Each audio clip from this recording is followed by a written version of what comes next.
The rent man done went up on the rent man. He ain't about to get another red cent, man. I'm about to flip the script and change the game plan. I'm about to boss it up and be my own man. Credit Karma say my score around in the six. I heard that paying mortgage way less than paying rent. Equity, tax breaks, made no mistakes. Money piling out, watch my cold workers hate. Anyway, rate increase, no way. Just got a raise on my job, more pay. I'm on Realtor.com, Zillow every day. I think about it all the time on my lunch break. When I want it, best believe I'ma get it. I'ma get me a house, it might take a minute. My boy Los gotta be a loan, he a vet. I might holler at him, asking what the next step. I'ma get that, I'ma get that, I'ma get that, I'ma get it. Hey, what's up, fam? It's your boy Ed, the rapping real estate agent, the People's Champ for the Averhome Group, Fathom Realty. Y'all know what it is. Listen, I am in the dark.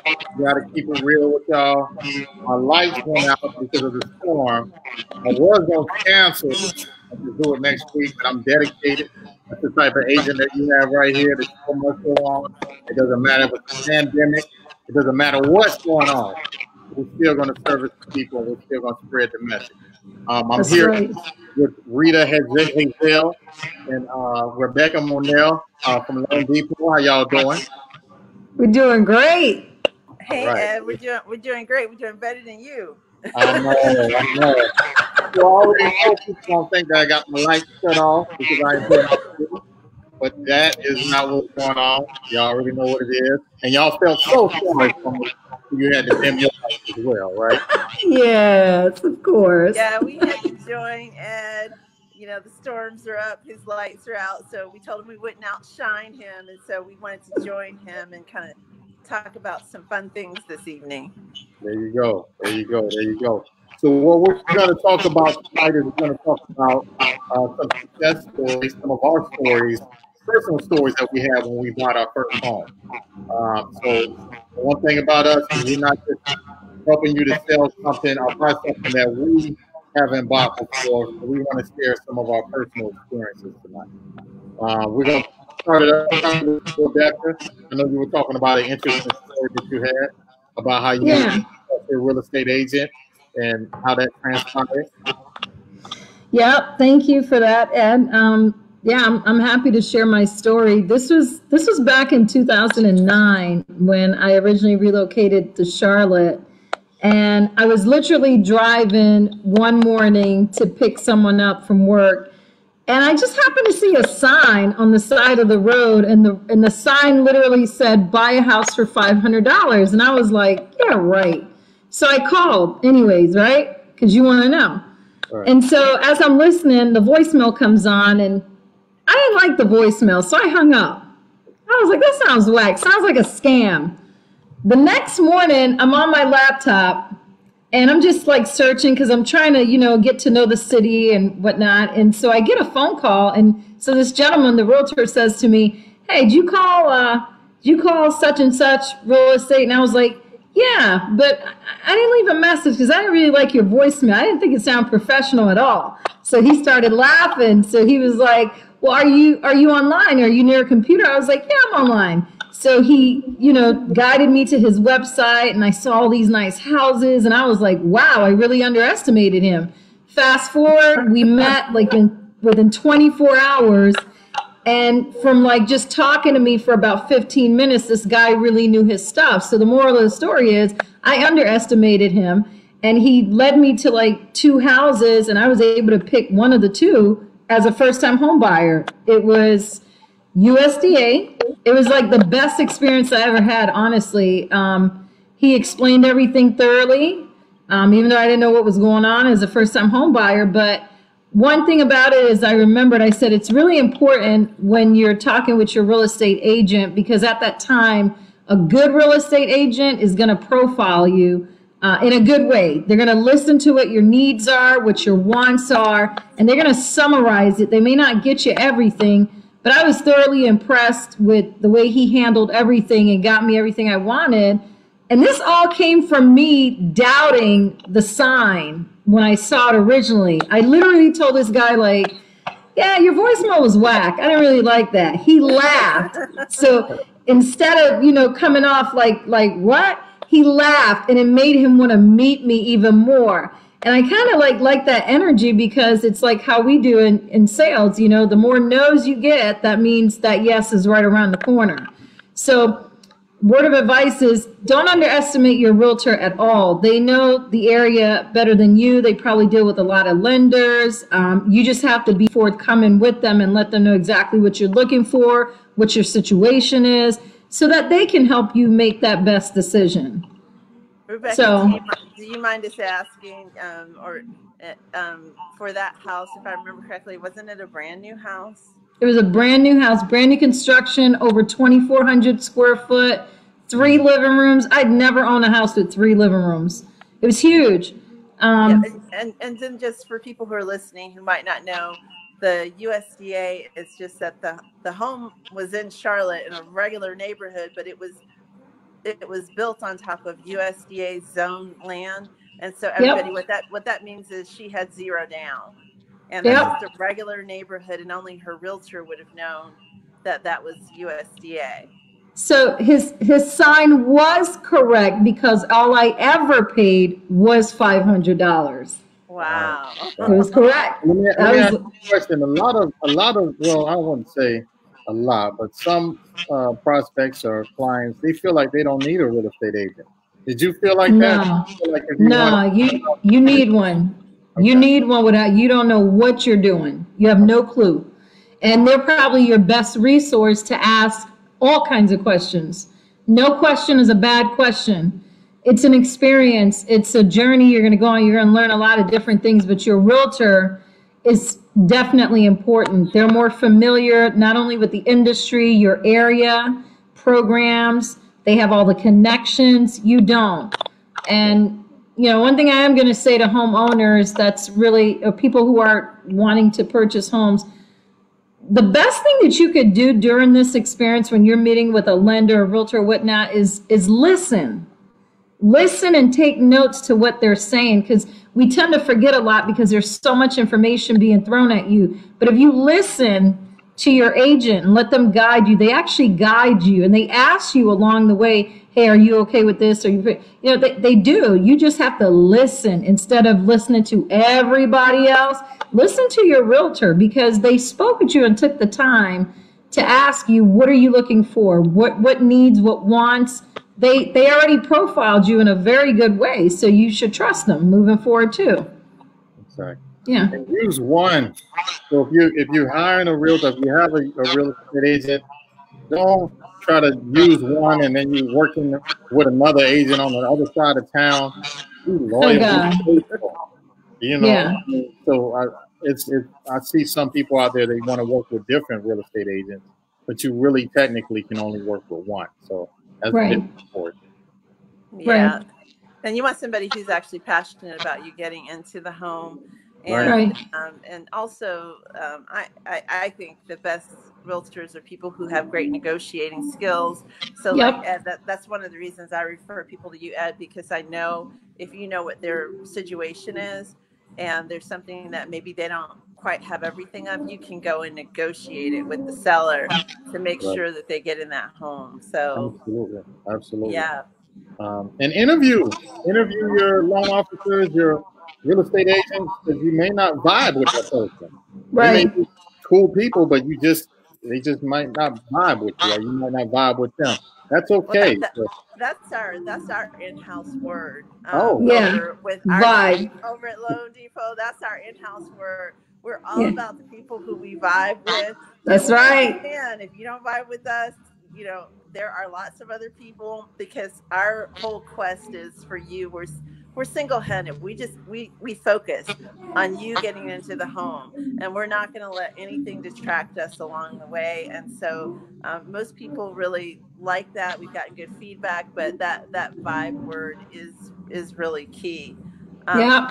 You know, Ed, we have a lot of great stories of how people have gotten into homes. I think it would be good just to share, you know, a few of them, because I think that it always seems so distant. I have to go back a bit to think about the first home that my husband and I bought together, and he had already bought real estate when we got married, and I hadn't bought a home. And I remember the experience of basically every step along the way, I would second guess it because, the whole process was different.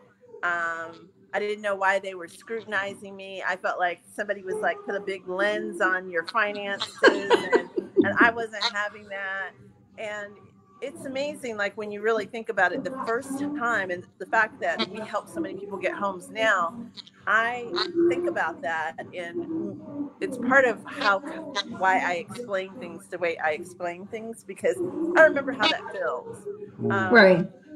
Most of or people who know me know that I got into mortgages purely because my husband bought a lot of real estate, and I used to be signing mortgage payment papers, and I'd wonder, like, what's that about? What's that about? Is that the only option we had? And so I used to joke and say, I'm going to go into loans one day. And when we moved from California to the Carolinas, we were in a mortgage banking town. I changed my whole career and said, I'm going to go into mortgages. So part of it is like, you have to understand who you're working with and know that they actually want to explain and give you the information and give you all the options. And we work with a lot of people who, when they walk through the door, even Rebecca's story, not understanding that for everybody, and that's not just, it's anybody, it can be zero down on the down payment. Those stories of, a week or so ago, having somebody go to the closing table and they only had $50 at the closing table, so they had to put down their earnest deposit, their due diligence, but by the time we were able to tell them about different programs that they were eligible for, a single mom or a single dad, where they can take advantage of funds that are available for them to help them get into a house. And so those are real stories. They happen right here. They're not like myths that are only happening, once every blue moon. Every single person has several options. Yeah. Good stuff. Just me thinking back on when I bought my first house, I didn't think I was going to be able to get a house. So I just told my wife, I was like, look, you can put the paperwork in, you do it, and they can tell you no, because I ain't going to let them do it. I'm good. We got an apartment. I don't even know why we need to get a house. We already have, technically, to me, renting an apartment was a house to me. So she did the paperwork, put everything in, and they told us that we could get the loan. It was a VA loan. And I was like, I was like you, Rita. I was like, these people not going to give me this no house. Because at the time, I think we tried to apply for, I want to say, a $500 loan from Bank of America, and they denied us the $500. So I was like, I know they're not going to give us a house. But lo and behold, we went through the process, and we were able to purchase our first home. It was only like $80,000. And I don't know. I mean, all of our family came to our house for get-togethers and Christmas and holidays, and I mean, I love that house. I think it was only about 1,000 square feet, but it was hard. It was hard. Awesome. Yeah. And it gave me pride. It made me want to work harder and get more, and just. That's right. It just, I mean, you could see your money. So I was working overtime all the time at Blue Cross and ADT. I think I had 2 jobs in too, and it just, I don't know, it just was worthwhile. It just, I could see my money. I saw my family was happy as a result. Kids had a backyard to play in. It was just dope. Yeah. Man, and that's awesome. And you probably see lots of people roll from their first house to the next house. I know you and I shared a client where she had bought a home maybe 5 years before, similar to what you just described. And so maybe she had 5 years of equity. And I remember you had her call me because she was going to buy another home, an investment home. Right. You remember that? I do. And the next thing you know is she was telling me, and she was like, well, I've kind of outgrown the home that I'm in right now. And so I started talking to her, and I was like, well, if you buy an investment home, you'll be putting 15 to 20% down. Have you thought of whether or not you're ready to move up to another home? She moved to another home. She moved to Gastonia. she had placed a renter in the house that she was in, and it gave her like a profit of about $500 a month. Right. And so when she moved, that profit paid for her to have an over 3,000 square foot house, Right. which was crazy. Yeah. How the first house helped her buy the next house to be able to live in a house that more met her needs. And so, I mean, those kind of stories again every day are things that occur. So So in turn, she was actually living in her investment property and didn't even know it. Right, Yeah. right, right. And I always say that too when people buy their first homes. I always tell them, your first home is never your forever home. Your first home is actually just a stepping stone to the many other homes that you're going to get, that you're going to pursue, that you're going to buy later on down the road. Because you do look at it differently. Once you sell your first home, I mean, you're looking at it completely different now. And like you said, Ed, you see your money. You take it a little bit more seriously. Now you want to do bigger and better things, right? Right. Right. So, but just to touch on what you said too, Ed, when you said you didn't think you could buy a home, to me that's a lot. That's a lot of customers who actually feel that very same way. You Right. don't know, knowledge is power. You don't know, and unless you apply, you don't even know where you're at. So, We just kind of listen to whoever we're around. So sometimes it can be somebody at work. You know, you might, just kind of tell them, hey, I'm thinking about buying a house. Oh, you don't want to buy no house. You got to fix everything if it breaks down. You got the friends that are in your ear telling you the negative things about why you shouldn't have to buy a house. And it's just, I don't think it's enough people uplifting other people when they tell them that. Maybe because they're going based on their experiences, or maybe their mother may have had to come up with property, the tax money for the house. I've heard right, before you don't want to get a house because you got to come up with the money for the taxes. And then you have people that tell you, you'll never own that home unless you pay it off, so it's not really yours. But they don't know about the equity part. right. Get equity and sell it. And most people don't live in their house 30 years anymore, but they end up making money from just, basically just paying their mortgage. So yeah, it's just a lot of myths out there. Like we were talking about myths last week. And I just think that, we just need to, it's our job to help educate people. It is, it, and it there's tons of benefits to buying the home. You have great tax write-offs. Some people use the house for rental. They eventually move out and they realize I can rent this out, and like you said, Rita, have a profit going towards the next. And I think you had a story one time, Rita, too, about a young person who actually bought their first home and went on to buy two more. Didn't you tell me that one time? Oh yeah. Oh, that could be. Tell. And we'll give you a topic for the next one, which I'll tell you Yeah. in detail, but I'll give you like the 1 minute snapshot right now. So for all those millennials and 20-something-year-olds who are listening to us, this person was like, they were probably like 23, 24. And so you don't really think about this. And it's things that like I look at now, I'm like, man, I could have done that. You're Yeah. single. And so they go out, purchase a home, and the first home used a USDA zero down. 12 months later, because they're single, okay, Rita, I'm ready to buy my next house. I'm putting a renter in this house. So here's the lease agreement. So now I have income for this house. And they go to the next house and use an FHA loan at 3.5% down instead of 20% and go to the next house. Right. And then, 8 to 9 months later, okay, Rita, I'm moving again. They turn that house into a rental, move to the next house, use the state funds to buy house, who paid their down payment. And they have 3 houses where they didn't put 15 to 20% down on any of them because they were ready. They were available to move. And a lot of people don't understand your primary home always has better financing. So if you're someone who's willing to move, you really can build real estate. And so, Ed, we should talk about that as yeah.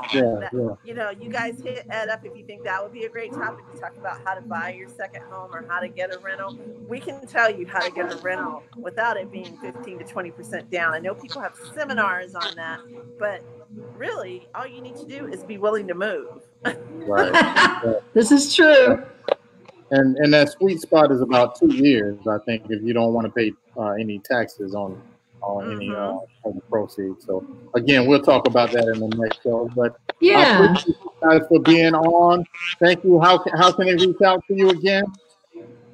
Yeah, well, you can reach me on my email, which should be below, at rhazel@loandepot.com, or dial me at 704-302-2641. And mine's is rmonell@loandepot.com. That's RMONELL@loandepot.com, or 980-200-4829. All right. Sounds good. Thank you all for watching, and we'll be right back at you next Thursday for more content. Let's go. Thank you. All right. Have a good The rent man down went up on the rent man. He ain't about to get another red cent, man. I'm about to flip the script and change the game plan. I'm about to boss it up and be my own man.